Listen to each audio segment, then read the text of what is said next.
My name is Mike Winkelmann, aka Beeple. I'm a digital artist from Charleston, South Carolina. The inspiration for this high level is wanting to show that through AI and sort of like robotics, sculptures have the ability to be much more alive and dynamic and sort of like interact with the world in ways that was just not possible before. And I think this is sort of like a first step towards that, and I think you're going to see a lot more of that in the future. With respect to the art world, I think it is going to be very disruptive, but I think when people say it's like the end of creativity, I don't get that at all. I don't think that's true at all. I think it actually raises the bar for creativity because something has to be truly new and novel for it to cut above all of the noise, because there's about to be a massive explosion of just things being made because the cost to make them is going to zero.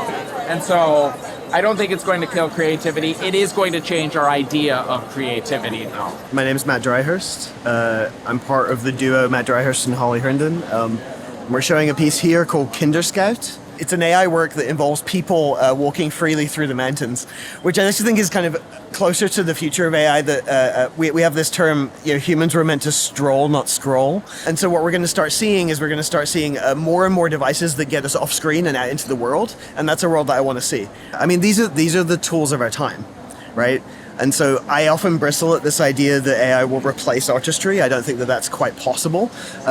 We define an artist in terms of people who distinguish themselves with the tools of their time in the context in which they live. And so you have to figure out ways to integrate in various different ways your practice to deal with the conditions of the moment, right? Art is what we do to figure out the conditions of the moment. And so ignoring machine learning in that seems antiquated. This is generative art. It's a visual programming language called Touch Designer and Nudge. And it's a computer running in the background in real time, showing the work and creating new interactions randomly using mathematics. These are different algorithms that I work with and I tweak, and it creates all those changes. Also, it's interactive. It's using a LiDAR laser that is placed at the top. And it detects people's movements. When you see a screen, you often get overwhelmed, right? I think screens can also be a source, or any type of projection, or any type of, art can be a source of relaxation. It can be a source of calm, and it can change the way your brain reacts, your body reacts, and creates memories. So this is my work, Appropriate Response. It's from 2020. And the very short explanation is that it generates epigrams and kind of wise sayings based on a model that I trained on kind of famous quotes. And so if I train a model on those, is it able to produce new truth and new meaning? So the way it works, you kneel down in front of the display, then you have to bring some patience and contemplation, and then you will get served a unique epigram. For me, it's a very fascinating field because it allows you to explore kind of the entire human knowledge and try to find the gaps that we might not have discovered yet.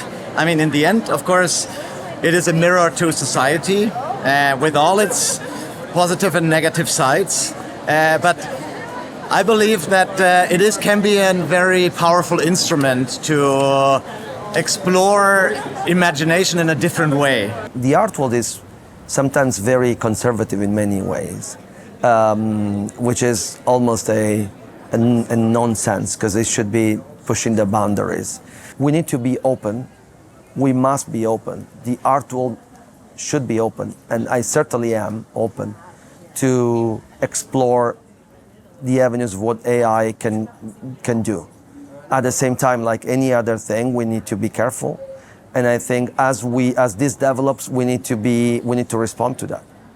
I think still today, and for a long time, certainly until I will be around, art will be seen and experienced best in person. So the physical aspect, I don't expect that to go away. One of the reasons why 010 exists is because we wanted to make that statement.